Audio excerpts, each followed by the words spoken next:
سورۃ آل عمران آیت نمبر 152۔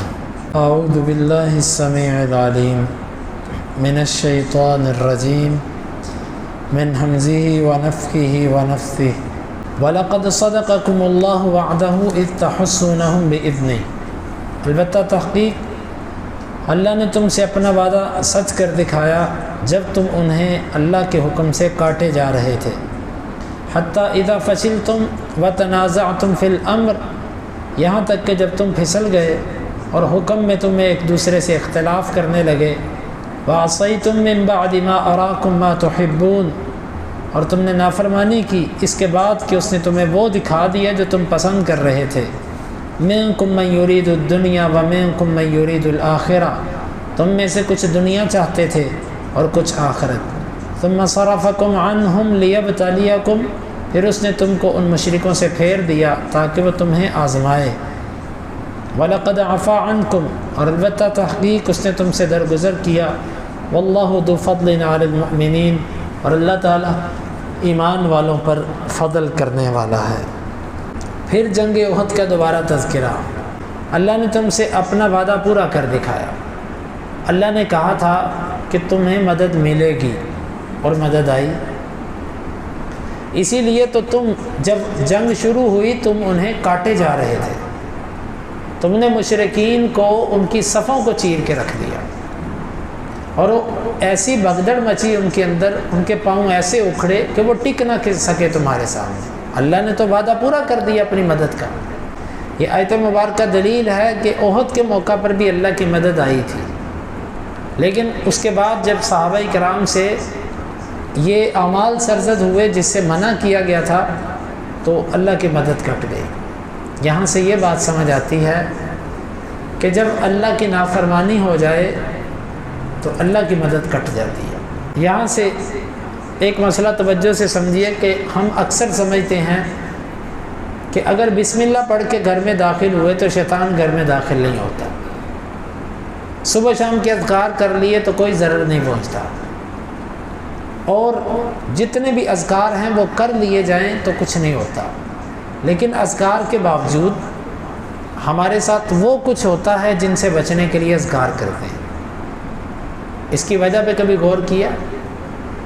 اس کی وجہ یہ ہے کہ ہم جب اذکار کرتے ہیں تو اس اذکار کی وجہ سے ایک باڑ لگتی ہے، جب ہم اللہ کی نافرمانی کرتے ہیں وہ باڑ ٹوٹ جاتی ہے۔ مثلاً آپ گھر میں داخل ہوتے وقت بسم اللہ پڑھ کے گئے، پھر گھر میں داخل ہوتے ہی آپ نے گانے چلا دیے، موسیقی چل گئی، گھر میں داخل ہوتے ہی گالم گلوچ اور لڑائی اور غصہ اور اس طرح کی کیفیات جو اللہ کو ناراض کرنے والی ہیں، شیطان کو رستہ مل گیا۔ بسم اللہ سے وہ پیچھے ہٹ گیا تھا، پھر آپ نے اس حصار کو توڑ دیا جو باندھی تھی۔ اصل وجہ یہ ہے، اسی لیے ہمارے اذکار ہمارے اوپر اثر نہیں کرتے کہ وہ اذکار باقی نہیں رہتے، ہم انہیں خود ہی کرتے ہیں اور خود ہی توڑ دیتے ہیں۔ جس طرح دوائی کے ساتھ پرہیز ضروری ہے، اسی طرح اذکار کے ساتھ ان چیزوں سے بچنا ضروری ہے جس سے اللہ کی مدد کٹتی ہے۔ تو جنگ احد کے اندر اللہ کے نبی صلی اللہ علیہ وسلم ہیں، ابو بکر، عمر، عثمان و علی جیسے عظیم صحابہ کرام موجود ہیں، دنیا کے عظیم ترین لوگ اس جنگ کے اندر شریک تھے، لیکن ایک نافرمانی ہوئی، اللہ نے مدد کاٹ دی۔ جب نبی کے لشکر میں، نبی سے بھی نہیں، نبی کے لشکر کے کچھ لوگوں سے ہوئی تو جس کا خمیازہ سب کو بھگتنا پڑا۔ تو جب ہم اپنے گھروں میں نافرمانیاں کریں گے اس کے اثرات ہمارے بچوں کے سامنے بھی آئیں گے۔ ہمارے بچے گھروں میں غلط کام کریں گے، ہم یہ کہیں گے چلو بچے ہیں کچھ نہیں ہوتا، سمجھ جائیں گے، اس کے اثرات ہمارے آگے بھی آئیں گے۔ گھر کے اندر جب اللہ اور اس کے رسول کی نافرمانی ہوتی ہے تو اس کی نحوست پورے گھر پر چھاتی ہے۔ چند لوگوں کی نافرمانی کی وجہ سے ساری جیتی ہوئی جنگ کا پادشاہ پلٹ گیا۔ یہاں پر فرمایا اللہ نے اپنا وعدہ سچ کر دکھایا تھا، جبھی تو تم ان کو کاٹے جا رہے تھے اللہ کے حکم سے۔ اللہ کے حکم کا ذکر اس لیے کیا کہ کہیں مسلمان اپنی طاقت پر ناز نہ کریں، ہم انہیں کاٹے جا رہے تھے، اللہ کے حکم سے تم انہیں کاٹے جا رہے تھے۔ معلوم ہوتا ہے کہ کسی اسلامی فوج کو کسی اسلامی لشکر کو یہ زیب نہیں دیتا کہ وہ اپنی بہادری اور جرأت اور شجاعت کے ترانے گائے اور اپنی طرف اس کا، بلکہ اس کو اللہ کی طرف منسوب کرے کہ اللہ نے ہم سے یہ کام کروا لیا، ہم نے کچھ نہیں کیا، یہ اللہ نے کیا۔ وما رمیت اذ رمیت ولکن اللہ رمی، آپ نے کچھ نہیں کیا، یہ اللہ نے کیا جو کیا۔ حتی اذا فشلتم وتنازعتم فی الامر وعصیتم، یہاں پر دو چیزیں، یہاں تک کہ جب تم پھسل گئے، پھسلنے سے مراد کیا ہے؟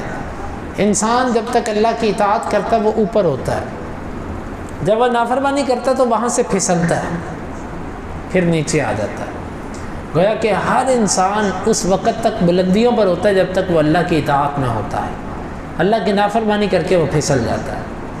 وتنازعتم فی الامر، تم حکم میں اختلاف کرنے لگے، 50 تیر انداز سے کچھ کہنے لگے بھائی اللہ کے نبی نے جنگ کے دوران کہا تھا جنگ ختم ہوگی، بات ختم، اور کچھ کہنے لگے اللہ کے نبی صلی اللہ علیہ وسلم نے کہا تھا نیچے نہیں اترنا جب تک آپ دوبارہ فرمان نہ جاری کر دیں، یہ تمہارا آپس میں اختلاف ہوگا۔ بس کہتے کہتے کچھ نیچے اتر آئے کہ دیکھو وہ مال غنیمت اکٹھا کر رہے ہیں اور ہم یہاں پر کھڑے ہیں، کہتے کہتے نیچے اتر آئے۔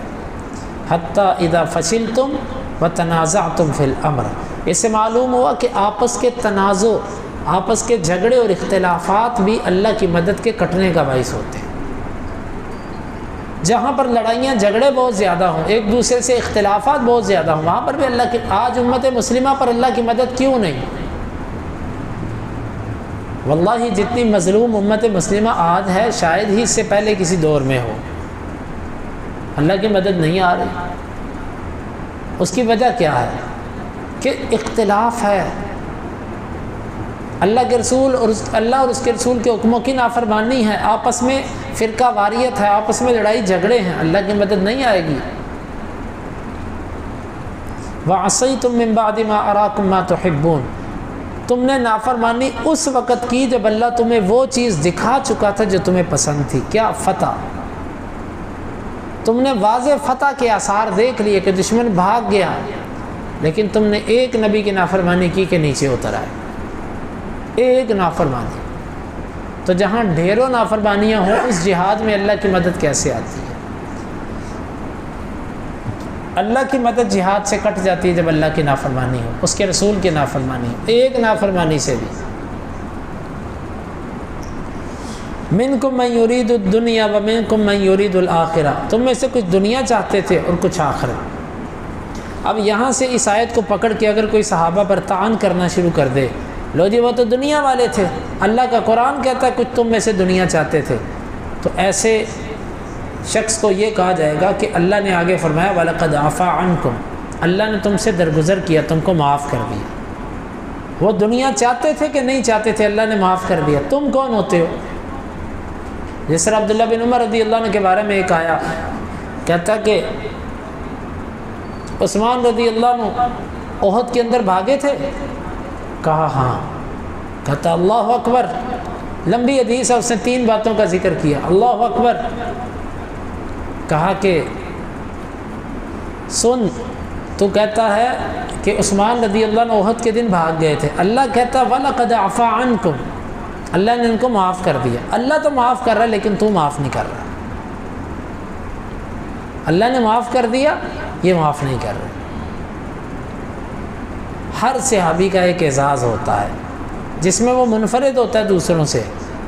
اگر کسی سے ایک موقع پر کچھ کمی رہ گئی تو اس کا یہ مطلب نہیں کہ ہم اس کو سارے موقعوں پر پیچھے کر دیں۔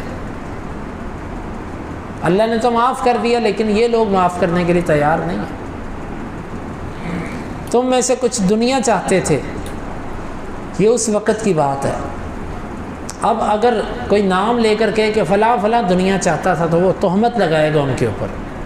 اللہ نے نام نہیں لیا، بس اللہ نے معاف کر دیا ان کو۔